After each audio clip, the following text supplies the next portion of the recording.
Hello and welcome back. Today's discussion is going to be a little bit different.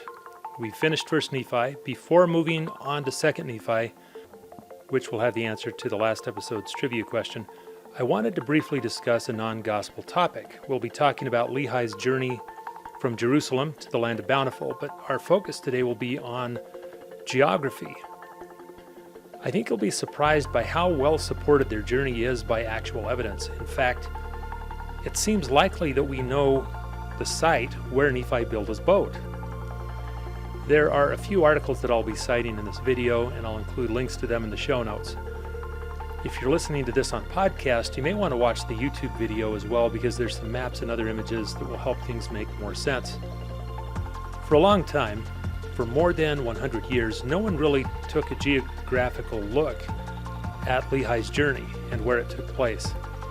Hugh Nibley was the first. He wrote Lehi in the Desert and a few other articles in the early 1950s. It wasn't until the 1970s that the Ensign magazine sent a team to visit the area in the Middle East where Lehi's journey took place. But political unrest in the southern part of the Arabian Peninsula limited where they could travel. So it wasn't until the late 1980s that they discovered an area that met the requirements for being the land of Bountiful where Nephi built his boat. Stay tuned, we'll get there. Lehi's journey begins with his family traveling out of Jerusalem and going south in the wilderness. Here's what it says in 1 Nephi chapter 2, verse 4. And it came to pass that he departed into the wilderness, and he left his house and the land of his inheritance, and his gold and his silver and his precious things, and took nothing with him, save it were his family and provisions and tents, and departed into the wilderness. And he came down by the borders near the shore of the Red Sea. And he traveled in the wilderness, in the borders which are nearer the Red Sea. And he did travel in the wilderness with his family, which consisted of my mother, Sariah, and my elder brothers, who were Laman, Lemuel, and Sam. And it came to pass that when he had traveled 3 days in the wilderness, he pitched his tent in a valley by the side of a river of water. Lehi and his family set up camp in this valley until they got the plates and were joined by Ishmael's family. Then Lehi found the Liahona outside his tent, and their real journey began. Jumping ahead to 1 Nephi chapter 16, verse 12. And it came to pass that we did take our tents and depart into the wilderness across the river Laman. And it came to pass that we traveled for the space of 4 days, nearly a south-southeast direction. And we did pitch our tents again, and we did call the name of the place Shazer. I'll now quote directly from one of my sources. The article is called Lehi's Trail. Regarding the place named Shazer, Hugh Nibley wrote, "The name is intriguing. The combination Shazer is quite common in Palestinian place names. It's a collective, meaning trees, and many Arabs, especially in Egypt, pronounce it Shazer. Nigel Groom uses a number of variations of the same place name, Shazer being one of them, identical to Nibley's Shazer. Groom's definition of Shazer is a valley or area abounding with trees and shrubs. So Shazer might have meant forest or woodlands or something similar. So the people following Lehi's journey looked for a place about 4 days' travel from the valley of Lemuel. They were looking for a fertile valley with trees and such. And they found such a valley with date palms and other things like that growing in it. Now, you might think that there were trees growing everywhere, but in the Middle East that's simply not the case. Also, being able to find a place with trees roughly 4 days' travel is hardly proof that the story is authentic, but let's keep going. So going back to Nephi's account, verse 14, and it came to pass that we did take our bows and arrows and go forth into the wilderness to slay food for our families. And after we had slain food for our families, we did return again to our families in the wilderness, to the place of Shazer. And we did go forth again in the wilderness, following the same direction, keeping in the most fertile parts of the wilderness, which were near the borders of the Red Sea. Now, I won't be able to cover everything in the article, but as the authors traveled through this area, they learned from a local policeman that an area near the spot that the authors had identified as potentially Shazer had some of the best hunting in the region. And this is where, as we just read, Nephi and the others took bows and went hunting for food. Going back and continuing, verse 14. And we did go forth again in the wilderness, following the same direction, keeping in the most fertile parts of the wilderness, which were in the borders near the Red Sea. And it came to pass that we did travel for the space of many days, slaying food by the way with our bows and our arrows and our stones and our slings. And we did follow the directions of the ball, which led us in the more fertile parts of the wilderness. We, or I, sometimes have a mental picture of Lehi and his group wandering through an utterly barren wilderness. But this part of the world was populated, especially, to use Nephi's phrase, in the more fertile areas, especially those traveling south-southeast from Jerusalem. It's absolutely crucial to find water while crossing the desert. So Lehi's group, like all other travelers in this region, would have needed to stop at oases. However, there are only a fixed number of oases, and people generally lived in them, and they required travelers to pay if they wanted to stay. The Lehi's Trail article shows a map of the more fertile parts of the Arabian Peninsula. There's a mountain range that runs parallel to the Red Sea, 20 or 30 miles inland, and there are fertile oases sprinkled on both sides of the mountain. But there are more of them on the east side than on the west side. An ancient trading route known as the Frankincense Trail ran through these fertile areas. Here's a quote from the article. In his book, Tarib, the Islamic geographer Al-Azhar explains that the Arabs who lived in the villages along the Frankincense Trail were called the Muhajirun, meaning the fertile pieces of land. Thus, when Nephi describes that the family traveled in the most fertile parts, it is quite probable that he was using a real name for this area. But eventually, as you work your way out, the fertile areas run out. The length of the peninsula running along the Red Sea is about 1,000 miles long, and the fertile areas become further and further apart as you move southeast. Eventually, around an area called Turba on the map, there's a long barren stretch with no water, with the next watering hole being a place called Bisha. These fertile areas that they left behind were inhabited, and so it's likely that they were able to get food there, but after leaving the fertile areas, they would have needed to go hunting for food. Verse 17, and after we had traveled for the space of many days, we did pitch our tents for the space of a time that we might rest ourselves and obtain food for our families. And it came to pass that as I, Nephi, went forth to slay food, behold, I did break my bow, which was made of fine steel. And after I did break my bow, behold, my brethren were angry with me because of the loss of my bow, for we did obtain no food. And it came to pass that we did return without food to our families, and being much fatigued because of their journeyings, they did suffer much for the want of food. They go hunting for food, but Nephi's bow breaks, and as the story goes, he makes himself a new one. Now here's an interesting quote from the article. We found that the traditional wood that Arabs used to make their bows, wood from the atim tree or wild olive, grows in a very limited range high in the mountains, just west of the trail near the halt of Bisha, which is where we're saying that the fertile land ran out. So Nephi made himself a bow and arrow and was able to provide food for the group. He hunted with his bow and his sling. You'd have a hard time killing a large mammal with a sling from any sort of a distance. So it's likely that the sling was mostly used for killing small animals like hedgehogs, rabbits, birds, foxes, or if you were really lucky, an Arabian gazelle. It's unlikely that he walked into camp carrying a 200-pound mule deer. More likely he had a collection of rodents and other small animals. He only says that he, quote, did slay wild beasts, and presumably he got enough to feed 20 or 30 people. But going back to the trail. Still traveling south-southeast, Ishmael died in a place called Nahom. Unlike the valley of Lemuel or Shazer, which were given their names by Lehi, Nephi says Ishmael died, quote, in the place which was called Nahom. It was already named when they got there.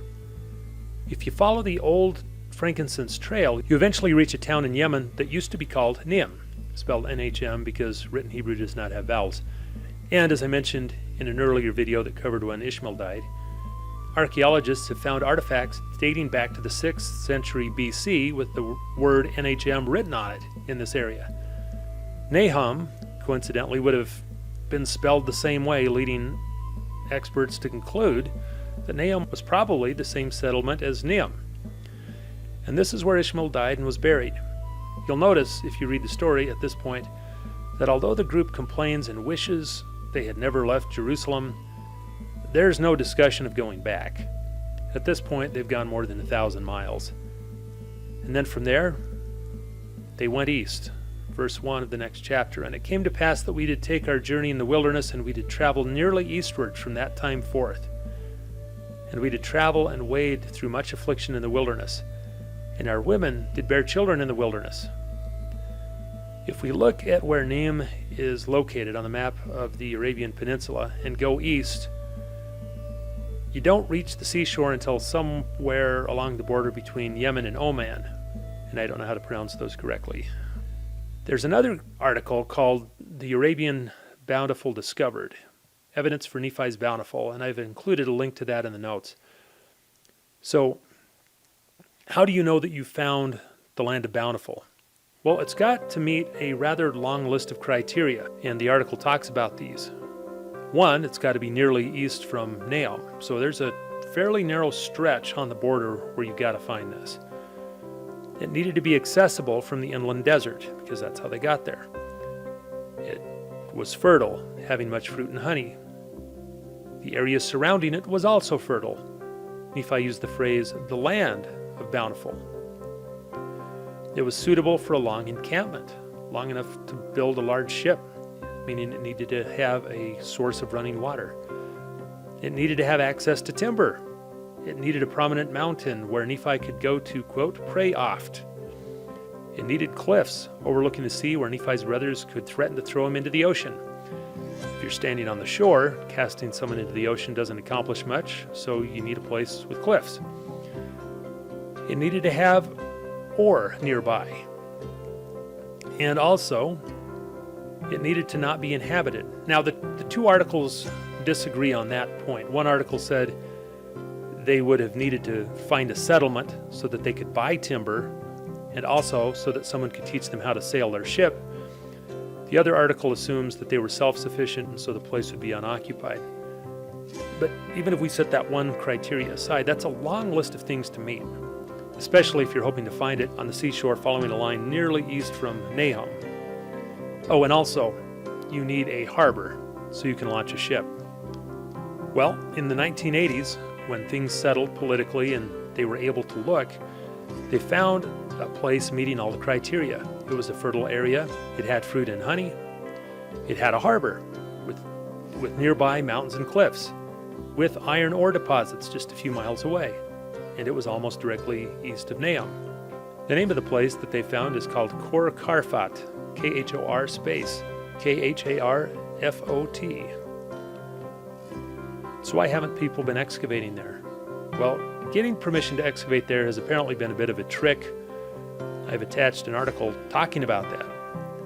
It involves sultans dying, the site being declared an archaeological reserve, COVID interrupting things, and so on. But if you'd like to read more about it, it's in the show notes. So, if it took until the 1970s and 1980s to learn about Arabian geography and culture to validate Lehi's story, it would have been awfully tough for Joseph Smith to have invented it in the 1830s. The information to write this story simply was not available to him. The consistency of Lehi's story with what we've since learned about the geography in that area, it could be seen as pretty compelling evidence that the story is authentic. So you might be wondering, why hasn't the church been promoting this? Why aren't they talking about it in general conference? Why are you hearing about it maybe now for the first time? If we've got some compelling evidence, why isn't someone making it more widely known? Well, it's a good question. But I think we can find the answer, in my opinion, in the story of Lehi's journey. Think of Laman and Lemuel. Did they have evidence that their father was inspired? Yes. They achieved the impossible by getting the brass plates from Laban. We talked in a previous episode about why that should have been impossible. Their dad found a miraculous liahona, a device that completely defied any logical explanation, laying in the sand outside of his tent, and this ball gave him messages. And not only that, they had personally seen an angel. Did that matter? No. Even if they knew that God was behind the plan, they didn't want to be part of the plan. And can you blame them? Watching your wife and kids eat rodents raw rodents to be more specific, for 8 years. As you walk through the scorching desert, it can take a toll on a person. It's easy to picture them saying, finally, this may be God's plan, but I want no part of it. In my opinion, the deciding factor is not whether or not God is real and the gospel is true, but whether we're willing to follow it. As Layman and Lemuel demonstrated, having evidence or even proof that the gospel is true may not make us any more willing to follow it. Do you remember the great and spacious building that both Nephi and Lehi saw in their dreams? Several people reached that tree and enjoyed the fruit, symbolizing, in my opinion, their joining God's kingdom. But then they were mocked by the crowd in the nearby great and spacious building, and they chose to leave. In Nephi's dream, when his angel guide introduced the dream, he said, "Behold the world and the wisdom thereof." So the great and spacious building represents the world's wisdom. If you want to be on the right side of the world's thinking, or if you want to be considered smart by the world, you'll have a hard time staying by the tree. This also means if you're using the world's scorekeeping system to evaluate your decision, you'll probably lose. And honestly, it doesn't matter why you leave the tree and go to this great and spacious building, even if it's just to talk some sense into the people who are there. As Lehi said, for as many as heeded them had fallen away. And this, in my opinion, is why the church leaders don't make a big deal about physical evidence. They have no reason to prove anything to those in the great and spacious building who are mocking them. Following the gospel is more a decision of willingness or of desire than it is of evidence. But having said that, there is evidence. And in this video, we give some examples of it. That's all I have for today. If you found this interesting or helpful, click the like button. Leave a comment or send a link to someone. Any of these will help YouTube know who to present these videos to. And we will see you next time.